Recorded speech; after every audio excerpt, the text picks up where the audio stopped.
Pengine hili jina umelishalisikia sana, lakini hufahamu historia yake hasa ni ipi ambayo mpaka imeweza kumfanikisha mpaka kufika leo hii hapa tunapomfahamu. Hapa namzungumzia Adam Salamba. Ni kijana mwenye umri wa miaka 24 mpaka sasa na amecheza vilabu 8. Kwenye umri wa miaka 24 mpaka sasa amecheza vilabu 8. Umenisikia kwa usahihi kabisa.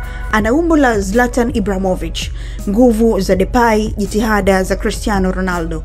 Ni kijana Tanzania. Adam Salamba kwa mujibu wa Transfer Market, mwaka wake wa kuzaliwa ni 1999, sawa na miaka 24 hadi sasa anavuta hewa ya duniani. Stand United ndio iliyotambulisha soka la ushindani mwaka 2016.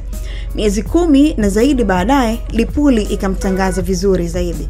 Uwanja wa Samora Iringa ukamngarisha zaidi safari yake. Tani ya maana, ukatili mbele ya uso Yusuf Mlipili, bao la viwango ukawa mwanzo wake wa kujiunga na Simba. Nafasi akapata, jezi ikawa nzito kwake. Akapita njia waliofeli timu kubwa.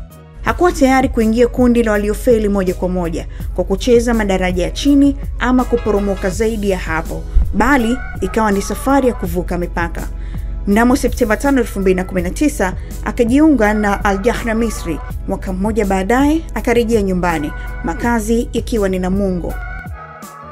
Msimu mmoja ukamtosha kwa wauaji wa kusini kuvuka tena mipaka ya nchi kukipiga JS Soura ya nchini Algeria. Utaratibu ukawa ni ule uliwakudumu kwa muda mfupi usiozidi msimu mmoja. Akaondoka kwa Waarabu, akaenda kwa Waarabu, Algeria mpaka Misri ndani ya El Mahla. Hadi sasa